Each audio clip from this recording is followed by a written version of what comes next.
Bonjour et bienvenue dans la chambre de Goupil pour cette nouvelle vidéo. Alors vous voyez la Nova 4 dans un certain stade. Alors je fais cette intro maintenant parce que je l'ai pas faite à l'époque.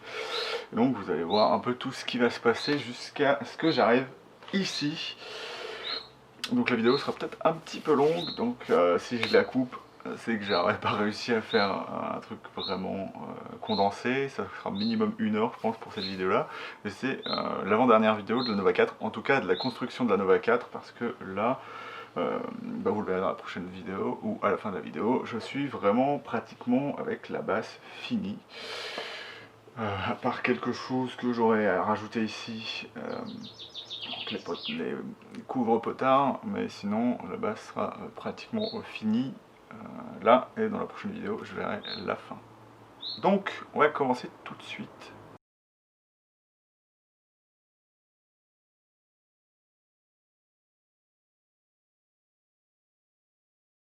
Ça fait un moment que j'ai commencé la construction de la Nova 4, donc si vous avez vu les vidéos qui sortent ces temps-ci, j'ai fait des vidéos un peu différentes pour montrer comment faire le pickguard ou un pickguard, et la vidéo sur le micro qui sera ici, à savoir que j'ai pas fait ça pour les micros Précision Basse Mark 1 qui seront là, parce que voilà. J'avais déjà fait une vidéo sur un Précision Basse plus régulier, et je voulais plus montrer comment je faisais un micro. Et donc on en est là, donc elle est quand même très très longue à faire, hein, et il faudra que je regarde comment la faire beaucoup plus vite, ou les faire beaucoup plus vite pour les prochaines, parce qu'en fait là j'ai adopté une technique où en fait comment dire ça, je mets le bouche-port avec un vernis dessus, enfin un vernis, une huile vernis dessus. Ça sera toujours fini au nitrocellulose, mais en fait je voulais tester des manières de faire en sorte que le bouche-port ne parte pas. Et ça rend le ponçage un peu plus compliqué que ce que j'avais prévu, parce que ça accroche plus. Et en fait ça encrasse plus mes plaques, et celle-ci il faudra que je change le, le papier à poncer, parce que là ça fait pratiquement plus rien. Là ça s'entend d'ailleurs, hein, je glisse dessus plutôt que de vraiment poncer.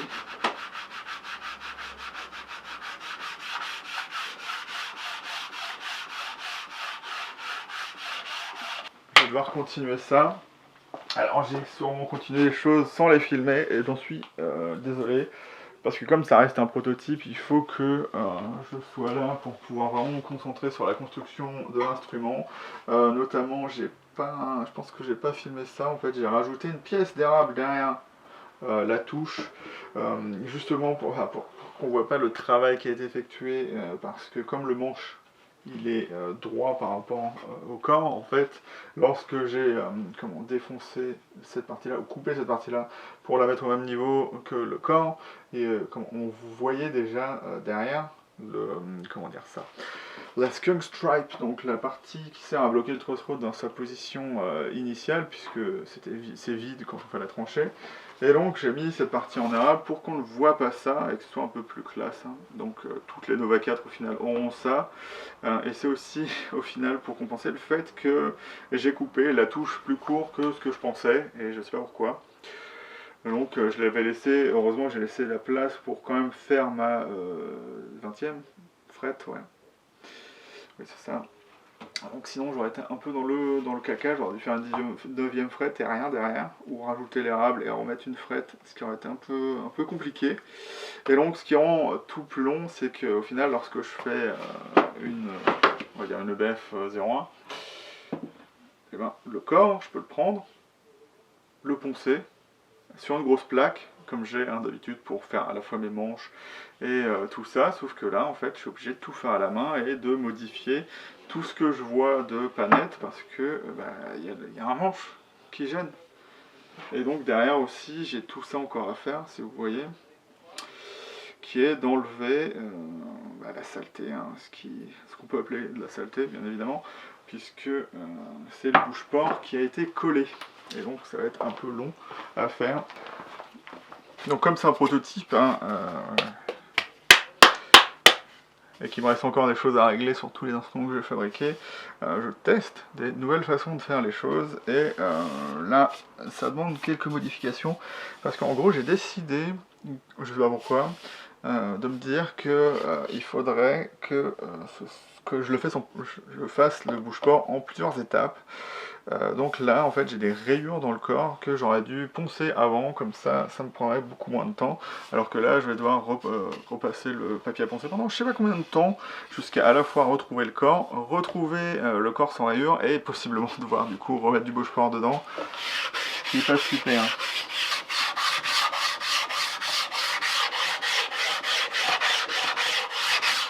Donc là, ce que je fais, c'est de mettre régulièrement le bouge-port. Le problème, en fait, voilà. Et essayer de mettre du vernis pour que ça marche. Le problème, c'est que dès que je ponce, il y a forcément qui part, en fait. Là, si je regarde, ouais. Dès que ça devient blanc, ça veut dire que c'est parti. C'est un peu embêtant.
Je vais huiler ça maintenant pour un peu imperméabiliser le truc, et que quand je remette de ça, du bouge-port, ça tienne mieux. Il faut que la tranche, elle doit boire un peu, donc je vais le mettre et peut-être remettre après du bouge-port. Mais je vais éteindre l'appareil photo parce que ça va être crade sinon.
Donc là j'ai mis de l'huile vernie sur le manche. Et ce que je fais, c'est mettre le bouge-port après en fait, pour que comment ça se mélange un peu, et après je remettrai une couche d'huile Comme ça va un peu plus faire accrocher le bouge-port à l'intérieur. Et j'aurai un peu moins de problème après quand je poncerai ça, parce que sinon ça peut partir très facilement, c'est ça le problème avec ça. Hop. Et donc je fais que le passer comme ça avec un cure-dent. Et je vais l'étaler avec un petit sopalin après.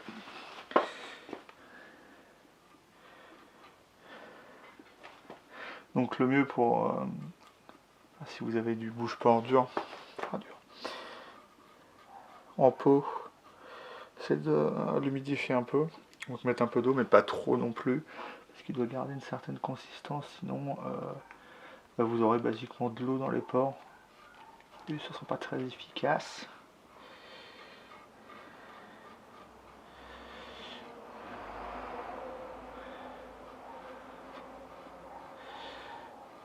Donc il va falloir que je fasse attention sur le manche à bien en mettre à peu près partout, parce que j'aime bien un manche fini avec un toucher doux. Et donc maintenant que j'ai tout fait, tout cradossé le manche, alors ça va être repassé plusieurs fois, hein, parce qu'il y aura sûrement des choses à retravailler.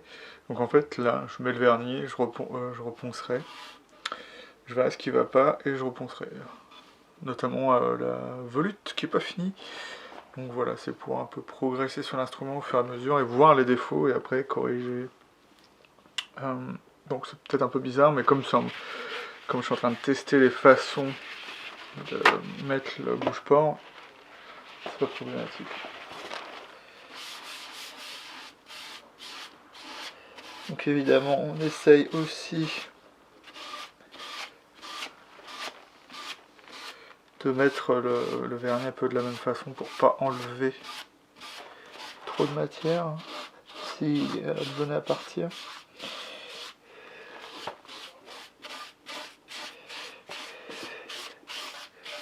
Donc c'est à peu près tout, hein.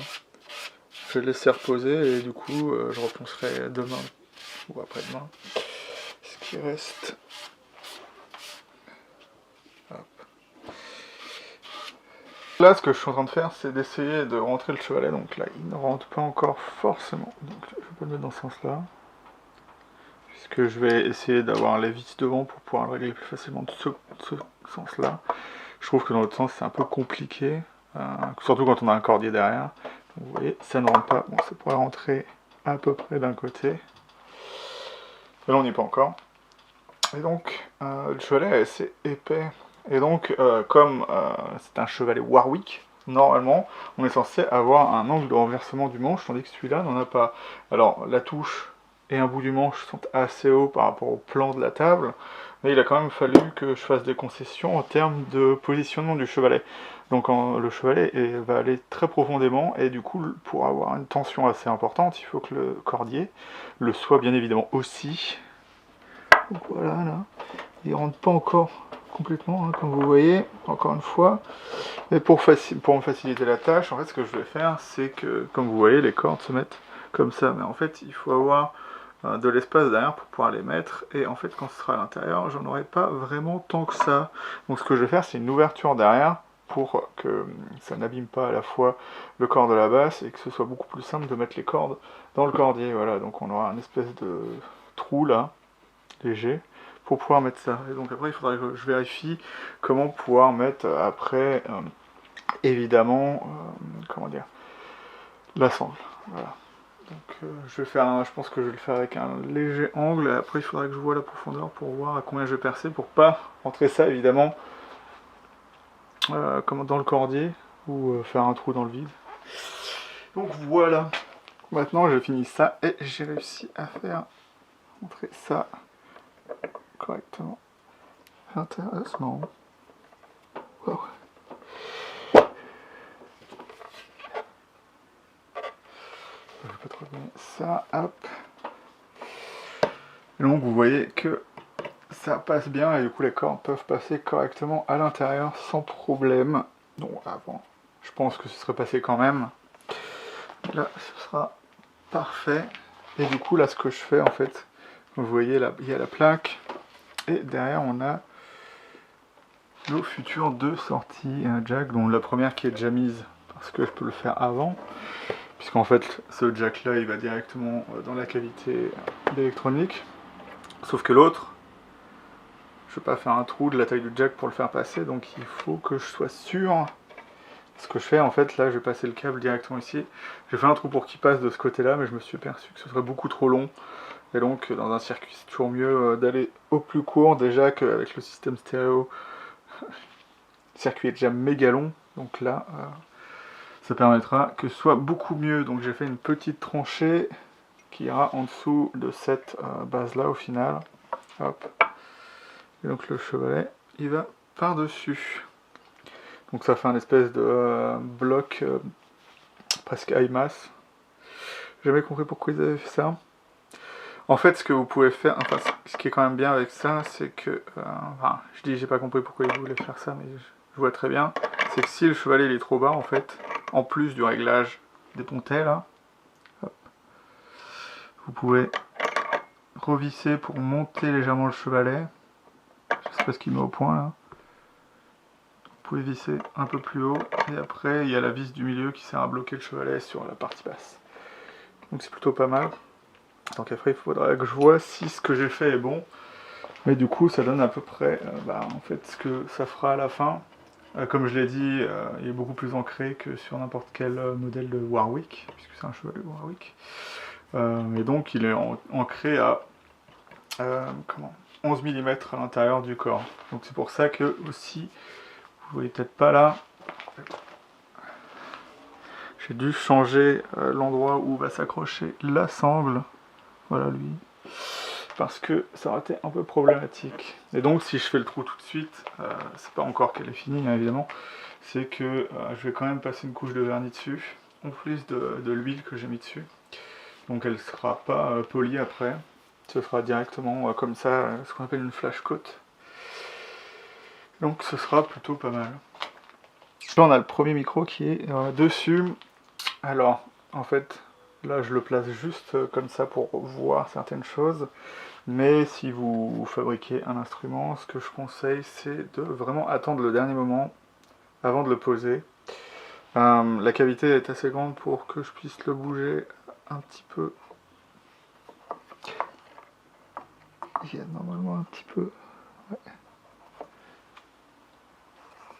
Comment dire, en hauteur, enfin en largeur, je sais pas comment dire ça, mais du coup, en fait, ce que ça va permettre, c'est de pouvoir vraiment l'aligner sur les cordes quand elles sont mises, parce que je vais faire du coup un montage à blanc avant de la finir, au moins pour tester certaines choses, comme évidemment l'électronique sur la Nova 4, donc après placer les micros, bien évidemment faire le scié avant. Mais ce qui est important, c'est plutôt par rapport au chevalet, donc que le scié soit scié un peu d'une certaine façon ou d'une autre, ça ne changera pas vraiment l'écartement. Par contre, ce que je sais, c'est que l'écartement des cordes sur ce micro, il est plus petit que celui des micros P-Bass, puisque c'est des micros qui existent, et celui-là, je l'ai fait spécifiquement pour tester, tout simplement. Donc on aura légère différence, il faudra que je vois si c'est un problème quand je les fabriquerai, quand j'en fabriquerai un peu plus. Mais là, c'est plutôt pas mal. Je vais placer la base pour plus l'enlever après, donc je mettrai du scotch par-dessus quand je revernirai évidemment. Et donc, c'est là-dessus que je vais mettre ma masse. Donc, je pourrais ne pas en mettre parce qu'il y a mon fil blindé qui va passer là, donc la masse elle se fera automatiquement. Mais pour être sûr, si j'arrive à trouver l'endroit où ça va, hop, je vais remettre un autre câble.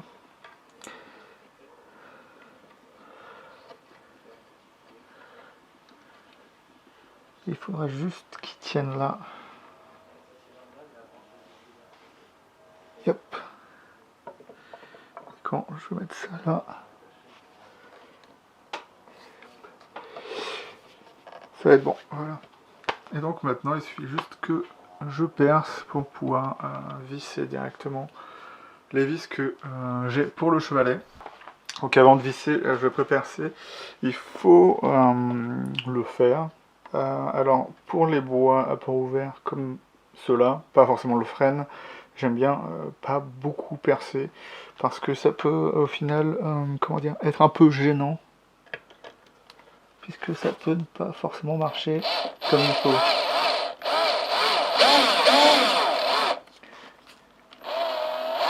Donc c'est des bois où les vis rentrent facilement, mais en fait le problème c'est que, comment dire ça, si vous faites pas de trou, là il n'y a normalement pas de place, donc ça va écarter le bois et ça va faire de la tension à certains endroits, surtout que dans ces bois là, certains endroits sont très fragiles et ça peut comment casser le bois.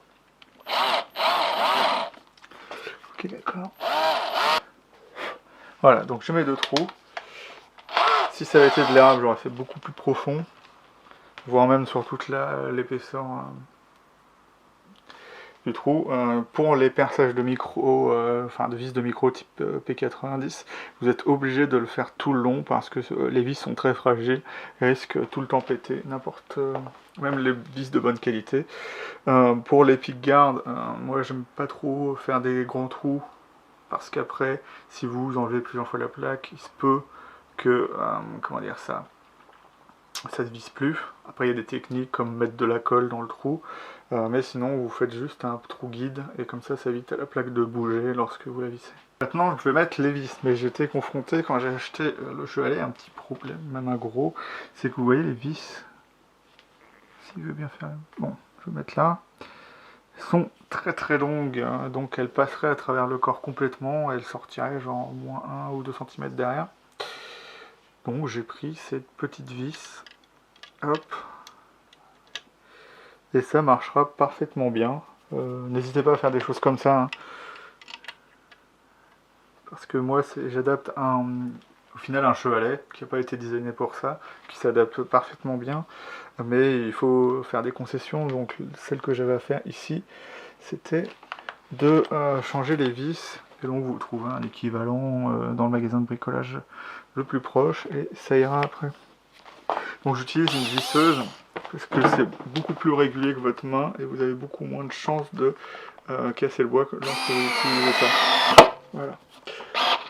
Et donc là, c'est parfaitement bon directement, alors que à la main, vous pouvez, comme la pression n'est pas constante, puisque vous êtes à la fois en train de pousser et de visser, et ben, il se peut que ça abîme le tout, donc c'est toujours bien d'avoir une visseuse.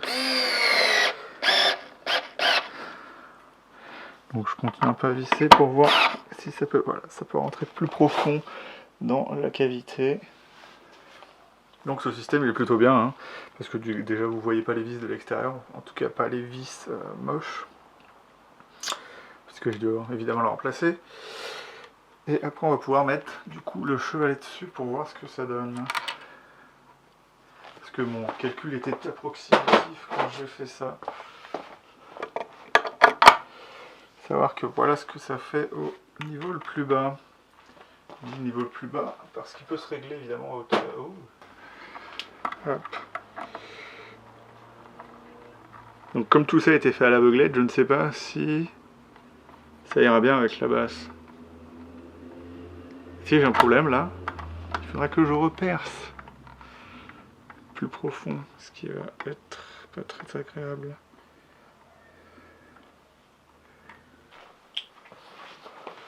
Donc lorsque vous construisez quelque chose, ce qui est important c'est le sens dans lequel vous fabriquez tout ce qui va aller sur... Enfin, comment dire ça ?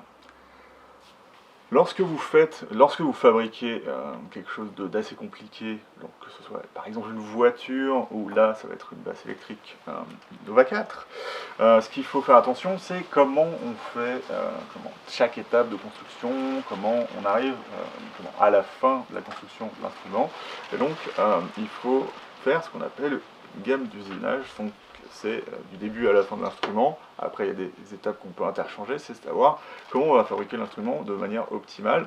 Et donc là je vais un peu changer les choses parce que d'habitude, comme vous le verrez peut-être dans la vidéo de l'EBF 01 que j'ai jamais encore publié, c'est que j'ai fait le fretage ou la mise à niveau des frettes après avoir fait tout le reste, et là je vais le faire avant parce que tous les défauts qu'il y aura sur l'instrument, par exemple là je vois que ponçant et en utilisant mes ciseaux à bois, j'ai un peu abîmé cette partie-là, là, entre les deux parties du chevalet, et ça me permettra de tout rectifier à la fin, une fois que je saurai que les frettes sont à niveau.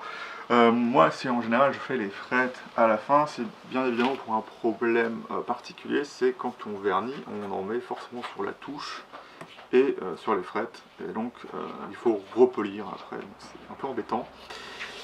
Donc voilà, bien faire attention à ce que vous devez faire quand vous devez le faire.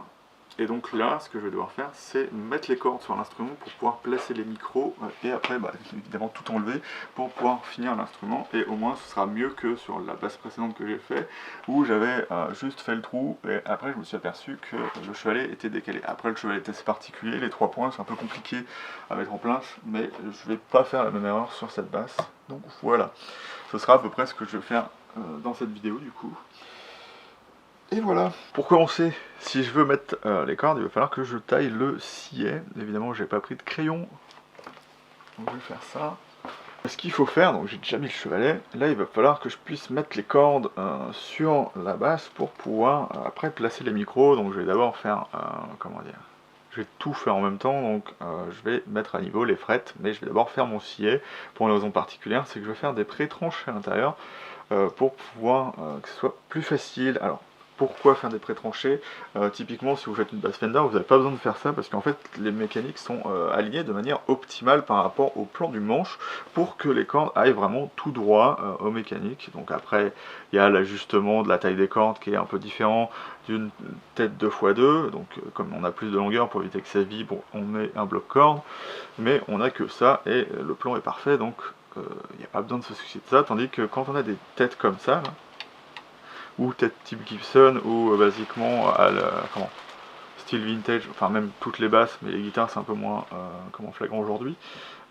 Les deux qui vont être là chez Gibson vont avoir des cordes qui sont plus serrées, donc les cordes, si vous ne faites pas de tranchet, elles vont vers le milieu, et celles-ci elles vont s'écarter. Là, comme c'est une tête où les trucs sont mis n'importe comment, parce que c'est vraiment n'importe comment, et ben ça se baladera où il veut. Donc du coup il faut que j'anticipe ça et que je fasse à peu près l'écartement des cordes et que je puisse voir ce que ça va donner. Donc là on va à peu près dire que c'est comme ça va être comme ça.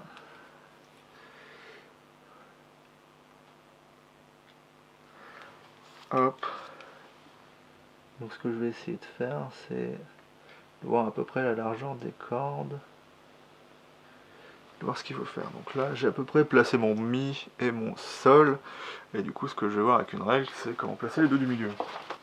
Il y a des règles spéciales qui existent pour faire l'écartement des cordes, mais je préfère mieux regarder ça en mode donc là ça fait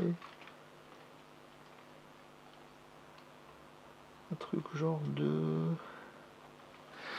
2,3 ou 4, 2,4, on va dire 2,4, et donc je vais faire un petit calcul et si ça me paraît correct je vais appliquer l'écartement. Alors c'est 4 ou c'est 3? 3, voilà, puisqu'il faut 3 intervalles en fait, donc ça fait 0,8. Vous allez dire pourquoi 3 intervalles? Parce que vous avez 0,8, 0,8, 0,8. Voilà, puisqu'on a 4 cordes. Donc on a 3 intervalles entre les cordes. C'est comme ça que je calcule perso. Hop. Donc ça va m'indiquer le centre de chaque corde. C'est un peu bizarre. Hein. Non, c'est pas bon. Je me suis trompé. Est-ce que c'était 2 ou 3? C'est bizarre ça. Ah mais c'est parce que c'est pas 2,4 en fait. C'est 3,4. Je me suis pas trompé. C'est bon. Hop. Donc 3,4. Ouais, j'ai un peu la flemme de compter. Hein. Par 3, ça fait... Voilà, 1,13. C'est déjà mieux. Donc ça va me donner le centre. Alors ce que j'ai fait là, c'est essayer de déterminer les côtés de là où devrait aller la lime à frette. C'était dur. Hein. Donc avant quand même de planifier les frettes, je vais mettre les cordes et je vais voir à peu près comment se règle du coup le chevalet. Ça permettra à peu près de voir comment ça marche. Donc je vais mettre les cordes. J'ai prêt, je vous le montre pas, mais en fait j'ai juste fait des fentes avec mes limes à frettes spéciales pour basse. Donc pour le tirant des cordes qui sont des cordes standards nickel. Moi j'ai pas beaucoup d'exigences de ce côté-là. J'aime pas trop les cordes trop modernes, on va dire. Et donc du coup comme ça me sert de test, je sais pas si à force d'être remises et enlevées, elles vont tenir le choc. Donc j'ai pris le bas de gamme. Le problème pour nos bassistes, c'est que les cordes ça coûte toujours beaucoup plus cher que pour les guitares. Hein. Alors on peut pas se permettre, enfin moi personnellement je les change pas souvent. Je les change vraiment quand je sens que la basse perd vraiment. C'était le cas au début sur ma SG basse. J'ai vu vraiment le son changer à un moment, donc j'ai changé mes cordes. D'ailleurs je prends celle-là, hein. Je me débrouille juste pour faire en sorte que ça rentre dans les mécaniques de diapason court. Et puis voilà. Ce qui est chiant avec ces mécaniques-là, c'est que c'est vraiment fait pour les diapasons. J'ai prévu de mettre les mêmes sur un diapason court, je pense que ça va me déranger. Parce que le problème, si vous faites de la basse, évidemment, hein, c'est que les cordes diapason court, il y en a genre juste 3. J'exagère peut-être un peu, mais il y en a vraiment pas beaucoup de différentes. Alors, moi je suis assez bête dans le genre, donc je vais juste regarder vraiment si c'est bien ce que je pense. Donc, alors, tac tac, brass, ouais, c'est censé être ça, donc de toute façon c'est brass red, black, green, ok d'accord. Pour être sûr, hein. Ça m'arrive des fois dans le feu de l'action de me tromper. Et donc là, ce qui va être bien, c'est qu'on a la partie plus petite ici. Évidemment, j'ai pas pris de quoi couper les cordes. Comme un con. Donc, je vais faire ça tout de suite avec un instrument. Alors, ce qui m'énerve avec ça, c'est que j'ai plein de petites boîtes et au final, il m'en faut à ranger, surtout pour faire des micros ou des petits trucs. Plein de trucs à ranger. Évidemment, c'est là. Alors moi je conseille à personne d'utiliser ça quand vous entretenez vos instruments. Essayez plus de... Bon c'est dommage, ça n'existe pas pour basse, mais comment les kits, comment ça s'appelle, les pinces style D'Addario pour permettre de tourner les mécaniques. Bon ça marche pas forcément pour les basses, mais au moins ça vous permet de couper sans abîmer le vernis, ce qui est plutôt pas mal. Donc là je fais un test parce que c'est toujours pareil avec les mécaniques, quand on les connaît pas, on se retrouve toujours à avoir des problèmes avec. Donc là je vais mettre dedans, ça se trouve ça va faire 2 km. Et je vais l'avoir un peu dans les fesses. Et donc là j'ai fait un truc, mais j'aurais pas dû faire ça.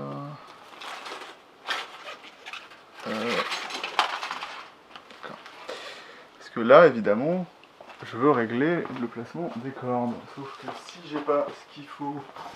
Donc maintenant c'est mieux. Parce que là je vais avoir les micros à peu près comme il faut. Oui, mon téléphone vibre. Et je vais pouvoir mettre les cordes. Donc comme je l'ai dit, pour placer ça. Hein. Donc voilà, c'est ça. Donc là je vois qu'il y a quand même beaucoup de tension de ce côté-là. Il faudra bien que je colle le scier.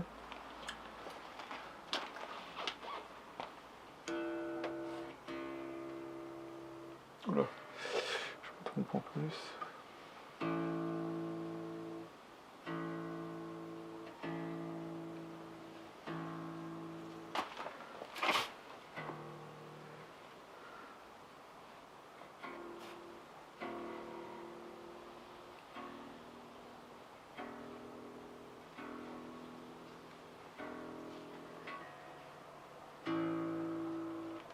Oui. Merci. Et ta gueule! Donc maintenant il faut que je place mes éléments comme il faut. D'abord la partie, le jolet arrière. Hop.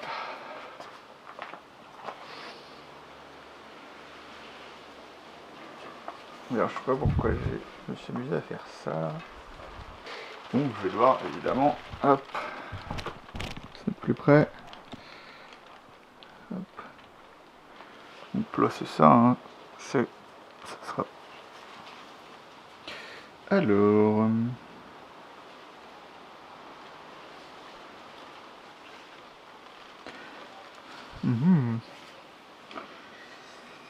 Tac tac tac. Ouais, c'est vraiment spécial hein, comme. Bon, sachant qu'il y a quand même les deux aimants en dessous qui reprendront. Mais je veux qu'on ait.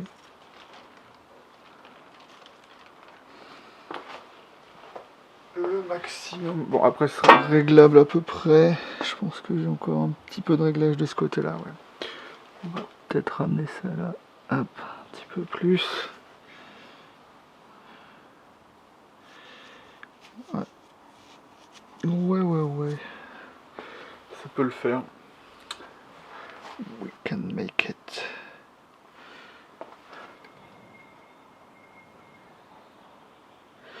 Voilà, et donc ce sera ça. Donc maintenant il faut à peu près un peu l'ajuster là, comme il faut.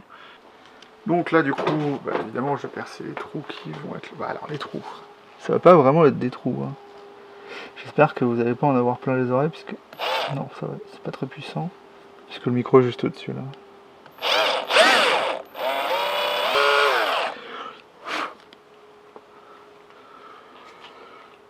Et voilà, c'est juste évidemment pour faciliter l'entrée de la vis, hein, comme c'est du Corina. Le problème c'est que ça a une tendance à pas vraiment accepter les vis. Hein. Donc par exemple si vous mettez des micros type humbucker, les vis vont avoir tendance à, si vous prépercez trop profondément, à comme si c'était du beurre en fait. Donc après il y a une technique, vous pouvez remettre de la colle à bois après pour refaire un pas de vis à l'intérieur, mais ça demande des fois d'en remettre, c'est un peu problématique avec ce bois là. Et donc là ce que je vais faire, que vous voyez pas, j'essaie de chercher la visseuse.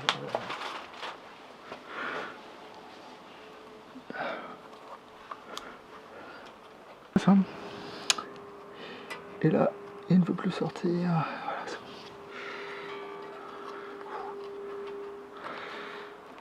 bon. Heureusement que je fais ça avant maintenant. Ah oui, sauf que j'ai un problème là. Alors ça me dit pas que je dois faire ça. Et voici. Ce sera une technique assez marrante. On va voir si elle va marcher. Parce qu'en fait je l'ai enroulé en dessous. Et j'aurais dû directement le sortir. Enfin bref. Voilà. C'est mes idées à moi. Ils sont parfois un peu merdiques, hein, qu'on se le dise.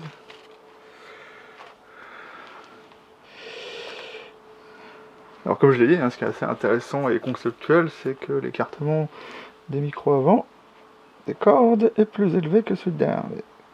Avec du bol, ça ira, puisque comment dire, ça, comme c'est déploiement, ça prend un peu plus loin sur les côtés.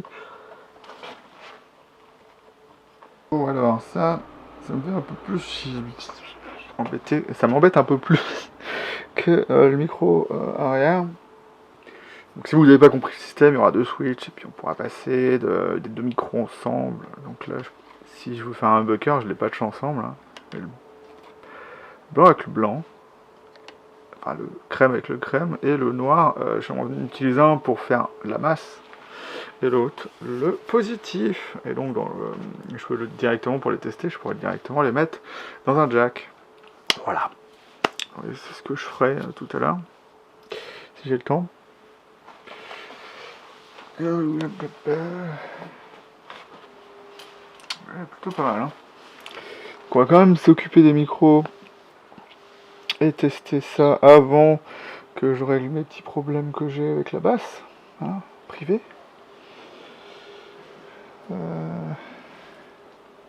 Par contre, ça va être un petit peu relou.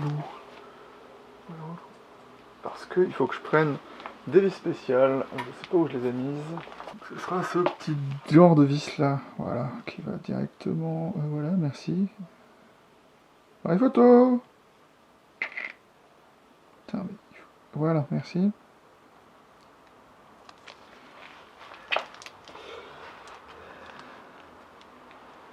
Et je vais regarder si éventuellement je peux mettre une vis, un ressort en dessous pour pouvoir un petit peu régler la hauteur de ce truc là, mais c'est pas fait pour être réglé de toute façon. Donc voilà. Après s'il faut que je fasse un truc là, si je veux pouvoir les tester, parce que là ils sont à la masse directement, parce qu'ils sont... Ah peut-être pas, s'ils sont sur une couche de graphite quand même assez... voilà quoi. Bon on verra. On verra. On verra, on verra. Donc, les vis. Évidemment, je regarde. Hop. Non, ça va être les mêmes. Donc, je vais essayer de percer directement ça. Alors là, est-ce qu'on est bien placé à la fois sur le plan de ça, de ça? Hop.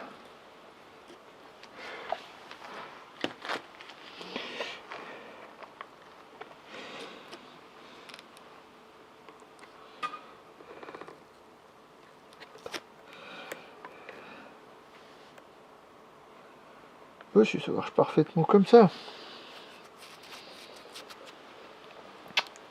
Nickel.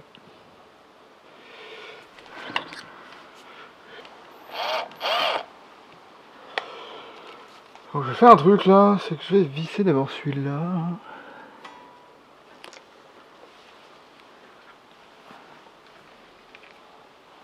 Ah, mes cheveux. Ah, ça pose un peu. On verra. Quoi que c'est le problème. S'il y en a un, je sais pas à quoi c'est dû. Parce que. Ah. Parce que j'ai. Directement. Par contre, le son.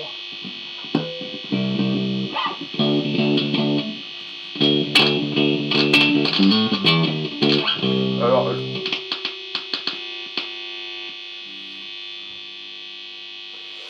C'est probablement parce que là. Il y a un peu la masse derrière. Et donc, c'est pas encore au point. Par contre, le manche il est énorme.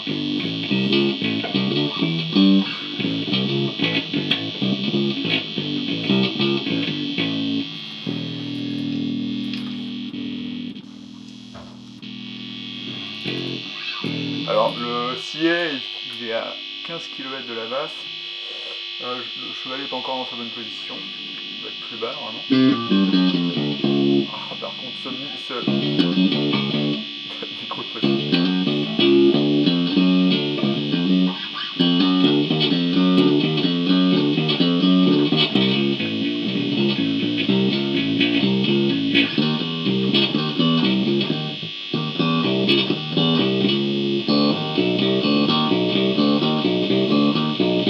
Peut-être que je raccourcisse si vous voyez la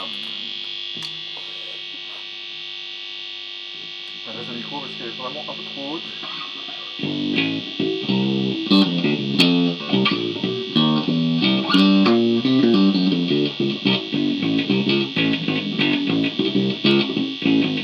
Et donc normalement il y aura un seul micro là parce que je les ai mis les deux ensemble.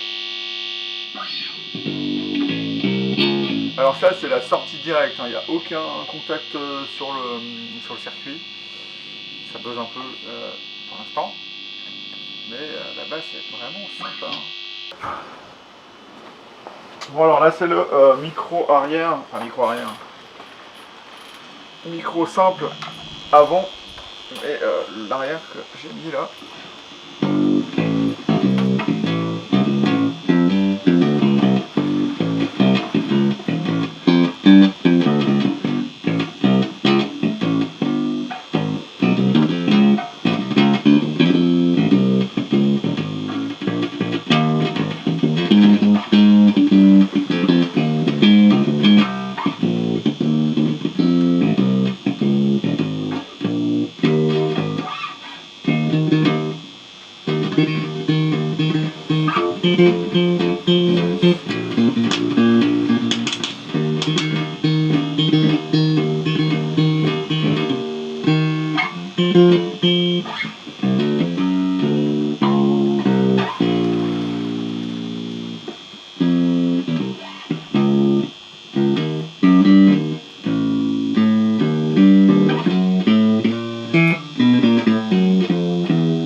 pas mal, c'est pas mal.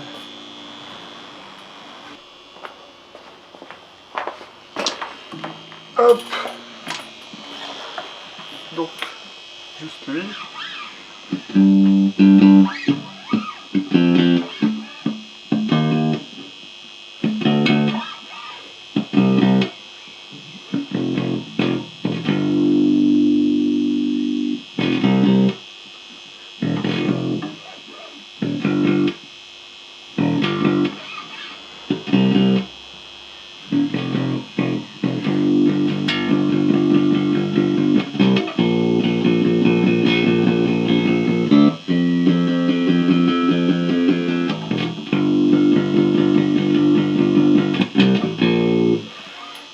Hop. Ça marche plutôt correctement.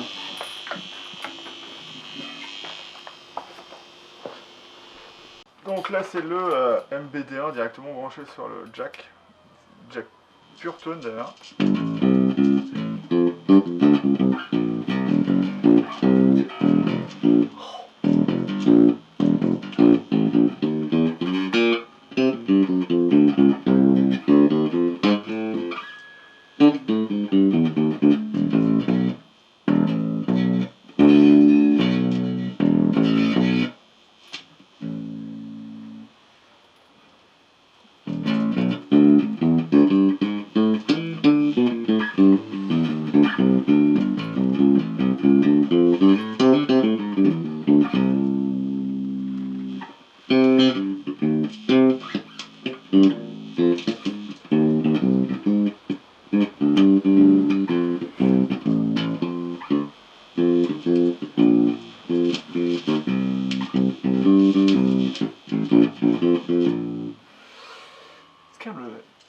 Vraiment spécial cette basse. Marche bien. Les top moche. Donc là j'ai pratiquement fini avec les frettes, hein. Ce qui va être important c'est de bien réussir à faire en sorte que les bords soient doux en fait. Et en fait vous pouvez vraiment bien faire les frettes rondes. En général ce que je fais c'est juste plus de, comment dire ça, d'affiner les bords pour qu'ils ne soient pas trop visibles et que ça reste quand même confortable à jouer. Ce que serait typiquement une Fender, hein. Généralement les Fender que je connais personnellement n'ont pas forcément les frettes vraiment bien arrondies, mais elles ont le plat bien poli pour que ce soit correct à jouer. Donc voilà.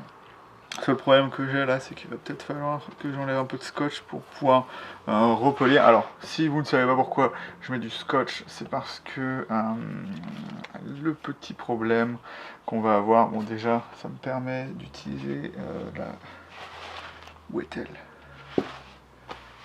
D'accord. Perdu ma râpe. Non. Utiliser la râpe correctement sans faire des marques sur la touche, mais aussi dès lors que votre papier il vient comme ça, votre touche elle devient grise, il faut repasser derrière. Donc, de toute façon il faudra que je repasse sur la touche parce que il y a des petites corrections à faire, peut-être un petit peu de colle à continuer à enlever, et après je mettrai un peu d'huile de citron dessus. Et comme ça, tous les petits défauts de grattage avec la lame de cutter, ce que je conseille de faire, seront enlevés. Je vais notamment gratter un peu les bords pour pouvoir enlever le côté un peu désagréable du bord saillant que j'avais besoin de garder pour pouvoir mettre le vernis. Donc là il va falloir aussi que je fasse attention parce que le vernis est type Fender super fin et s'il est mal appliqué, il peut vraiment partir super vite, ce qui arrive souvent sur les Fender anciennes. Donc voilà, à peu près où j'en suis.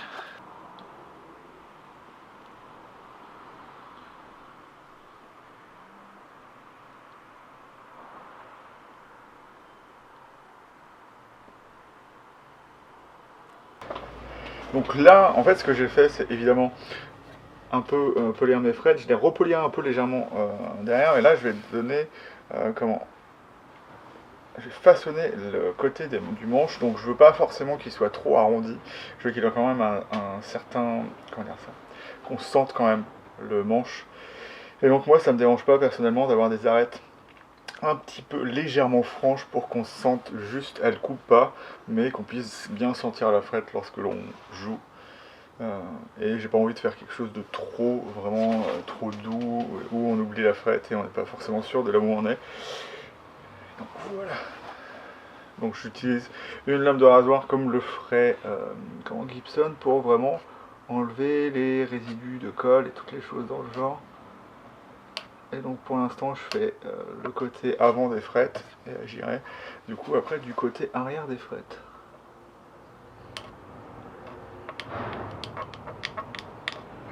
Et après je mettrai de l'huile de citron sur la touche pour un peu finir tout ça et un peu éliminer toutes les traces qu'on peut avoir sur le manche.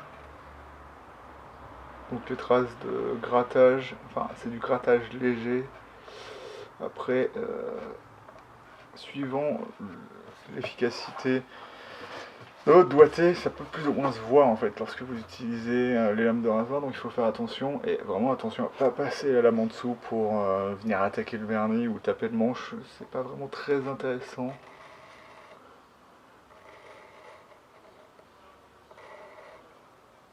Du coup, pourquoi verser comme ça? En fait, ça me permet d'arrondir légèrement et d'enlever un petit peu de vernis sur les côtés, tout en étant sûr d'avoir supprimé tout le vernis qui s'est déposé sur le manche, enfin sur la touche, lorsque j'ai posé le scotch, puisque le scotch à chaque frette n'est pas exactement collé sur la touche, donc on peut avoir des résidus qui traînent.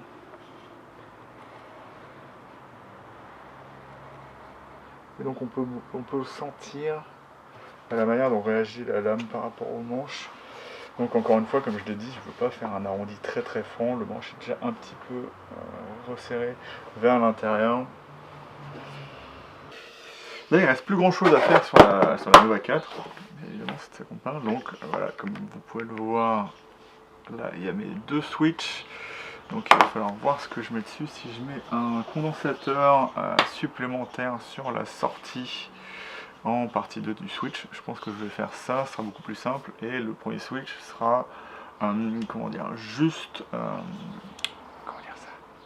ce sera juste pour passer de double en simple, donc ce sera plus simple que le premier système que j'ai fait. En fait, j'avais inventé ce système de switch pour pouvoir à la fois avoir les deux micros et après avoir une sortie avec un changement de phase, mais c'est le problème, c'est que si les micros sont pas équilibrés, par exemple s'il y a une corde qui va être moins sensible à un micro, comme j'ai fait sur le BF01 par exemple, mon micro mini humbucker il n'est pas assez haut pour la corde grave, et en fait du coup quand je mets l'inversion de phase, ça fait que la corde grave est beaucoup plus au final puissante, puisque on n'a pas, le mini humbucker n'a pas assez d'influence sur le circuit.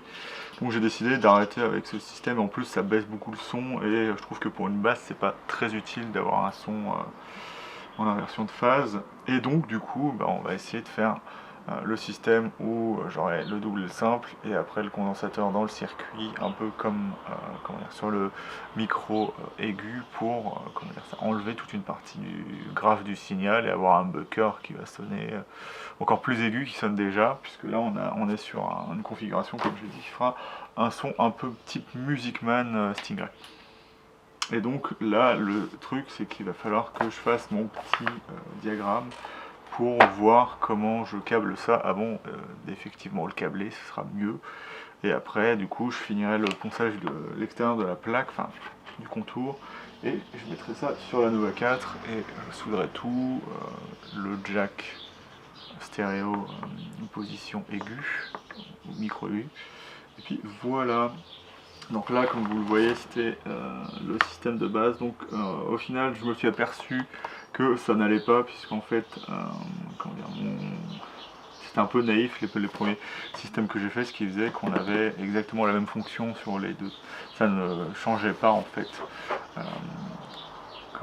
la phase en fait directement, donc le deuxième switch ne servait absolument à rien. Donc il faut que je vois si au final je vais garder deux switches, mais comme c'est un prototype et que j'avais déjà commencé comme ça, je vais le faire comme ça. Et donc là il faut juste que je me représente mon petit dessin, donc je vais reprendre mon petit feutre et m'amuser avec ça, et je vous retrouve juste après quand j'ai fini mon circuit.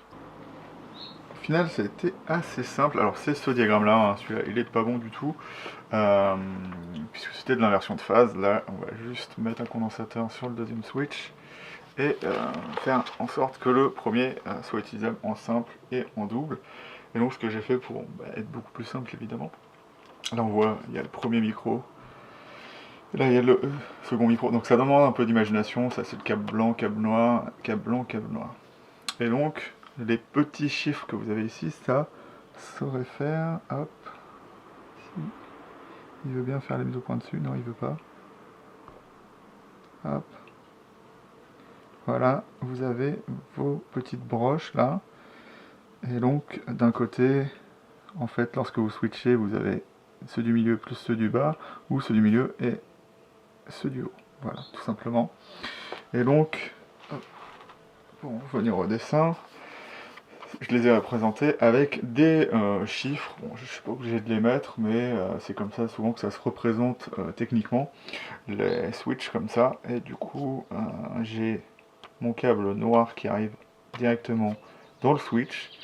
Le câble principal, comme c'est toujours ce micro-là qui est utilisé, et ben, il arrive directement sur le circuit de la Nova 4. Donc au niveau du switch micro, directement. Et donc là, en suivant ce chemin-là, en fait, le micro part ici, hop, et sort là.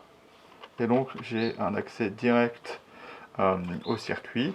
Et donc le deuxième switch, dans ce cas-là, je ramène ça ici. Si je switch vers le haut, je n'ai rien du tout. Donc switch haut, micro simple sans le condensateur. Si je switch bas, je vais avoir le condensateur. Donc le chemin fera comme ça. Et comme c'est ces deux-là qui sont activés, et ben en fait je fais un strapping entre les deux pour que ça aille bien. Et après, si je veux utiliser le micro en double, on voit le micro secondaire qui part ici. Donc ce sera switch bas. Donc en fait, ce que ça fait, c'est que le négatif, donc le fil de masse, va sur la position 3. Donc on a le chemin qui fait hop, comment dire, hop, qui va dans le micro directement, qui revient ici, et qui va partir du coup au même endroit qu'était le premier, mais comme le switch est bas, en fait, ce câble-là est annulé. Et on peut faire la même chose, du coup, switcher haut ou switcher bas, et avoir juste notre condensateur en plus.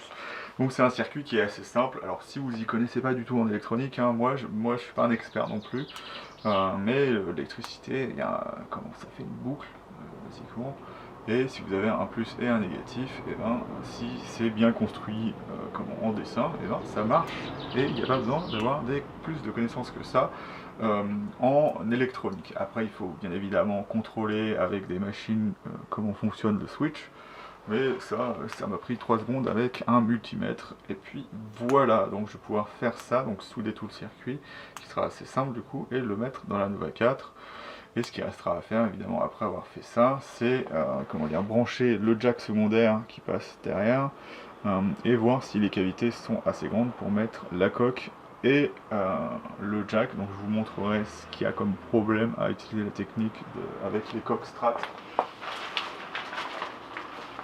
Comme celle-ci, voilà, et on y reviendra du coup après. Là, je finis en posant le condensateur, j'espère qu'il va passer derrière le trou que j'ai fait, là, parce que comme vous le voyez peut-être pas ici, je l'ai collé là pour qu'il gêne pas, mais il gênera peut-être.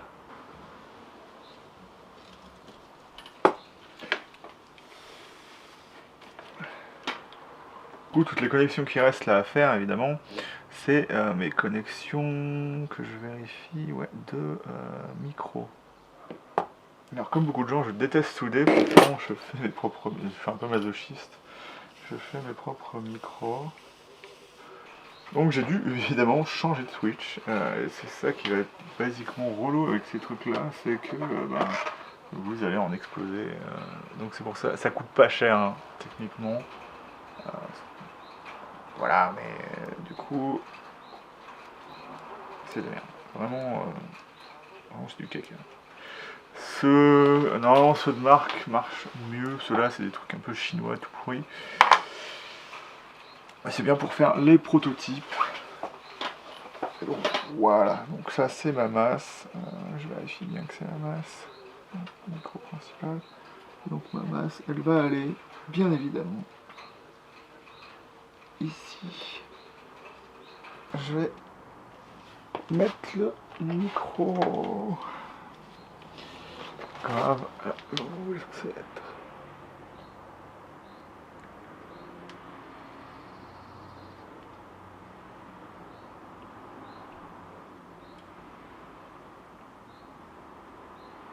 Allez.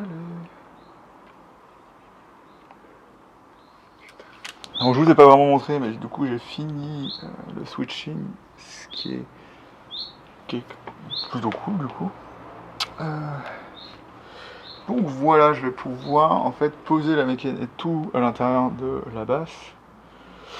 Et après, eh ben, comment je poncerai la plaque et comment dire ça, je finirai le système électrique. Et voilà. Et je pourrais passer ça derrière dans l'autre jack parce que là il peut pas passer, il faut qu'il passe à travers le corps. Voilà. Juste brancher le dernier micro et ce sera bon.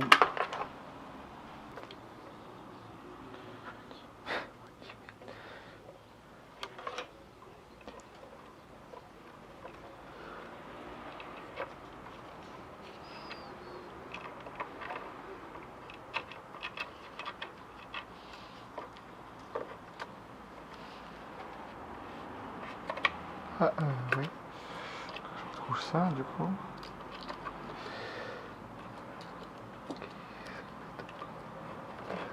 Idéal.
Ce qui nous reste à connecter, alors si vous voyez il n'y a plus la plaque bien évidemment là, c'est à la fois plus facile à connecter et la plaque du coup elle doit être finie dans le sens où le contour doit être fait correctement, ce qui n'était pas le cas. D'ailleurs sur la plaque de tête je vais devoir le faire aussi, mais je préfère d'abord la mettre sur la base. Et donc on se retrouve ici à devoir connecter le micro aigu. Alors ce qu'il faut faire attention lorsque vous faites des connexions comme ça, c'est qu'on a la masse qui est autour. Donc comme je l'ai fait pour le micro grave, je vais essayer de placer ça par ici, ce qui va être un peu compliqué en fait. Ouais, au final je m'aperçois que c'est quand même assez compliqué de faire ça, puisqu'en fait, techniquement il va là-dedans là, si j'arrive à le sortir.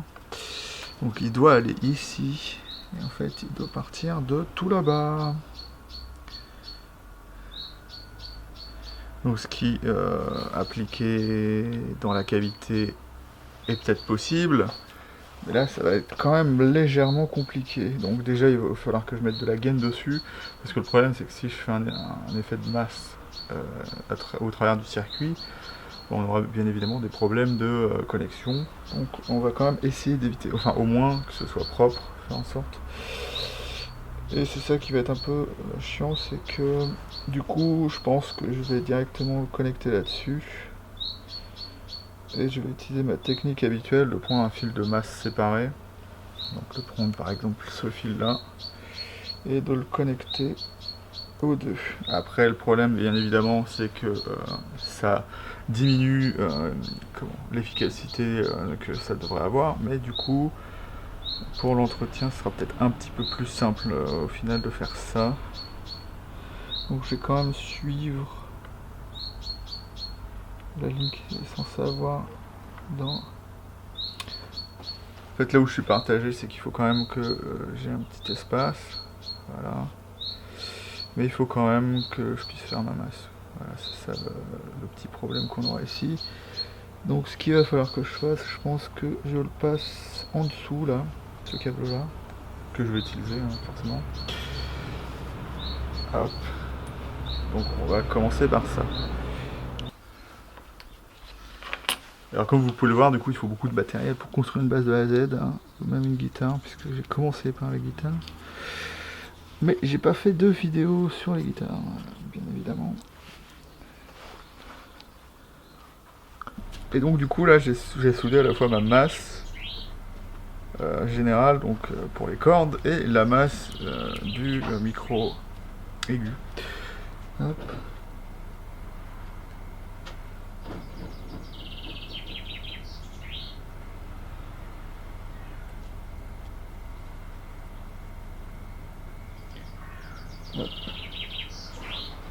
Et voilà. En fait la masse je pourrais la mettre n'importe où, mais je préfère la mettre sur les micros associés, comme ça on sait où on est quand on a besoin de faire une correction. Et donc comme c'est évidemment un prototype, le câblage est un peu bâtard. Un bâtard dans le sens où il sera plus joli une fois que tout sera fini, bien évidemment. Donc ce qui est marrant avec ce circuit, c'est qu'il y a plein de trucs qui sont relous dessus. Donc là il va falloir que j'enlève ça. Hop. Donc en gros si vous voulez modifier le circuit, il faut tout enlever. Donc où est le problème? Alors là, vous allez voir un truc. Si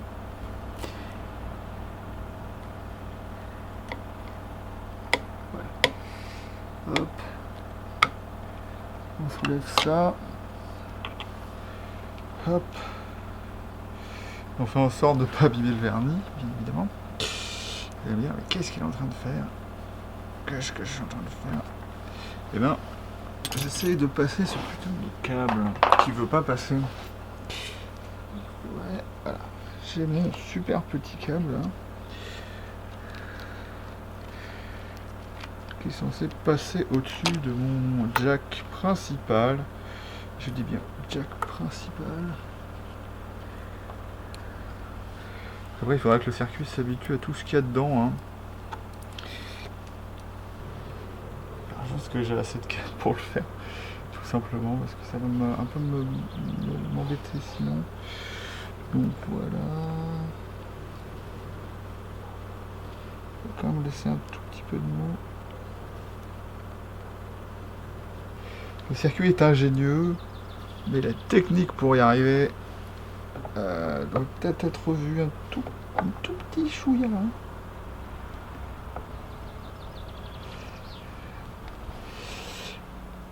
Et donc à terme, si c'est bien fait, je ne devrais même pas avoir besoin d'avoir le câble de masse. Parce que même si cette technique est au demeurant très relou, et bien au final, ce qu'elle a d'intéressant, c'est que ma masse du jack secondaire touche la platine du micro. Donc maintenant je vais mettre la plaque, comme ça je pourrai travailler derrière sans avoir besoin, sans avoir tout qui sort, tout simplement. Donc là j'enlève évidemment toutes les pièces qu'il y a dessus, que j'avais laissées dessus, parce que c'est beaucoup plus simple à faire comme ça. Je vais commencer par ce qui semble être le plus simple. On va remettre les toggles, enfin c'est tous des toggles, remarque. Les switches, donc les petits switches, le double. Attends, c'était quoi? Oui, c'est là.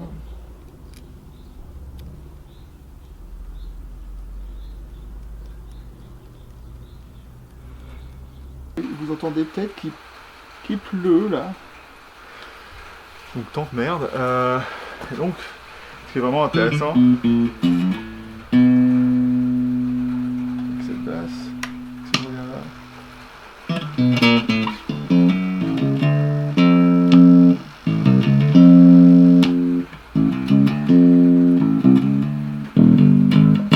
Alors, comme on l'entend, le micro aigu est un peu sous-mixé par rapport aux autres. C'est bien évidemment parce qu'il a des petits aimants Alnico 2.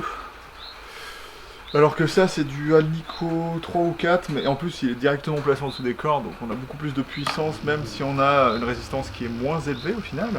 Et donc c'est pour ça que même l'inversion de phase ne fait pas tant de dégâts que ça au son.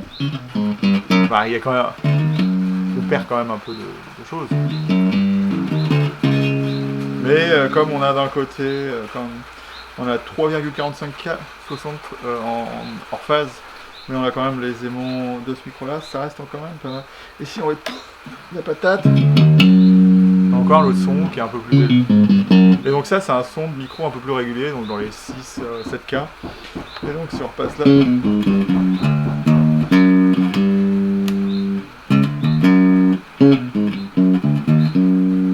Et donc du coup, ça, cette basse là, qui est une espèce de précision assez étrange au final, ou un mélange de plein de basses, je ne saurais pas dire quoi, mais le son est vraiment très intéressant.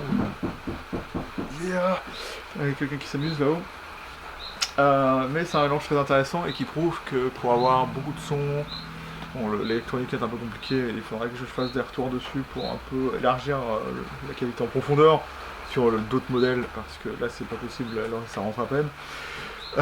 Mais ça prouve que au final vous pouvez faire avec de l'analogique sans avoir besoin d'un, comment dire ça, d'une basse active. On peut avoir plein de sons, des gros sons, des petits sons, des sons qui sont réglables à la fois en tonalité, avoir du volume, avoir de la stéréo, avoir plein de trucs sans avoir une basse qui est alimentée. Et ça, moi je trouve ça plutôt intéressant. D'ailleurs c'est ça le concept de la Nova 4. Parce que si au final je la mettais, enfin, je finissais par en prendre le produit en lui-même, ça serait pour pouvoir proposer à la fois cette configuration là, mais aussi ce que les gens veulent, à savoir qu'on peut tout remettre en phase, on peut opter pour des micros plus normaux, on peut inverser le type de micro, le switching, enfin le switching peut avoir plusieurs fonctions plus que juste mettre double, simple, condensateur, circuit normal, stéréo ou pas stéréo. C'est ça qui va être intéressant avec cette basse là, c'est qu'on peut faire plein de choses tout en restant en analogique pour ceux qui n'aiment pas trop les basses actives, tout en ayant même un son que, par exemple, si je mets le micro double là,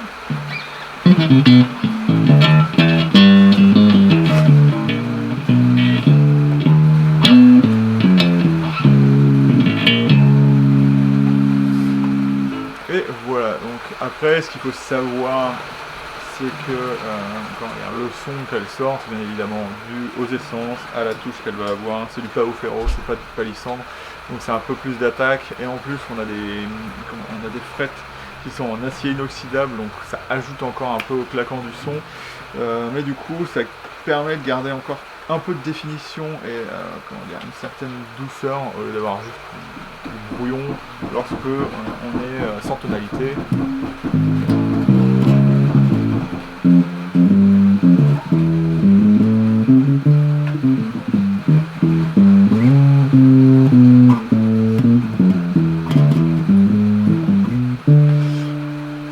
Après, si vous voulez construire votre propre basse, ce qui va être intéressant de savoir avec ça, c'est que les micros Fender sont toujours les plus simples à mettre dans un instrument de musique sans y ait de problème.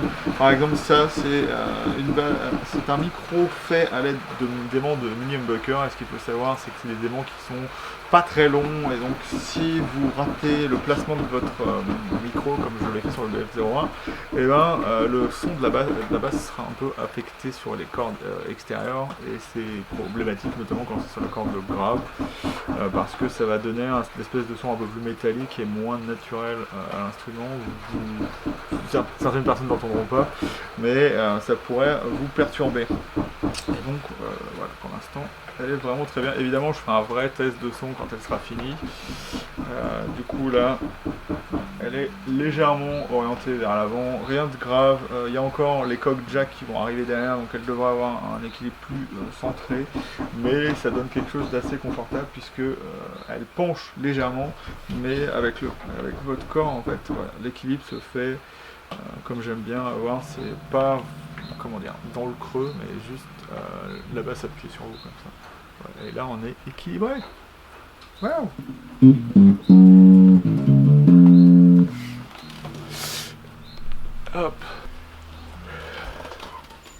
coup, je vais quand même finir la vidéo là-dessus. J'ai encore des choses à faire sur l'instrument, et là, je pense que j'ai passé beaucoup de temps sur cette vidéo.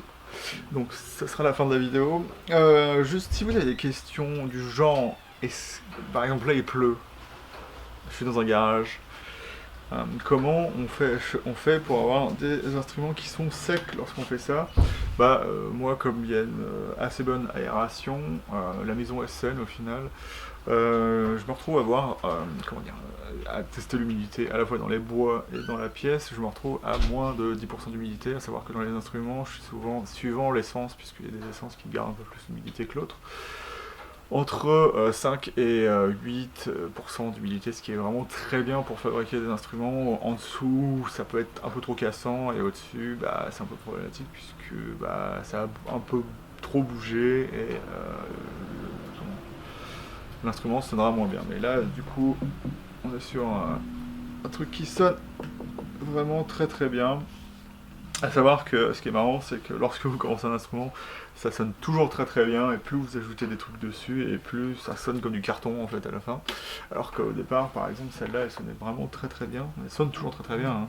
Et c'est juste que lorsque vous ajoutez des trucs dessus, ça paraît un peu moins beau. Voilà. Et donc, du coup, j'ai oublié de vous dire au revoir. Donc du coup, cette vidéo est finie. Si vous avez des commentaires, n'hésitez pas. Des fois, j'explique pas tout parce que j'estime que c'est un peu chiant des fois de montrer des choses. Si vous n'avez pas compris, les problèmes que j'ai eu avec le potentiomètre, c'est qu'en fait, je me suis pas souvenu que en fait, j'avais des axes lisses sur mes potentiomètres, et donc il va falloir que je choisisse des boutons spéciaux avec une vis pour le visser, comme ce qu'on aurait sur par exemple les jazz bass, voilà, tout simplement. Donc je pourrais mettre les boutons de la jazz bass, mais je vais pas le faire, et donc il faudra que je me trouve de nouveaux boutons, pas ceux que j'ai achetés, donc je vais devoir racheter d'autres choses, ce qui est un peu embêtant au final, mais voilà. Et donc du coup, n'hésitez pas à liker, je vous dis à bientôt pour la vidéo de fin bien évidemment de la construction de l'EBF04L. Alors je vous laisse là-dessus, alors qu'il n'y a normalement pas grand chose à faire, il reste encore les ajustements de scie à faire, donc ça va prendre un certain moment, et après il faudra que je enlève les cordes, que je, je fasse en sorte de bien ajuster au chevalet les éléments. D'ailleurs là il faut que je revisse, je viens de m'apercevoir de ça. Puis voilà, donc je suis un peu dissipé là, je vais vous laisser. Salut. Aouh. Aouh.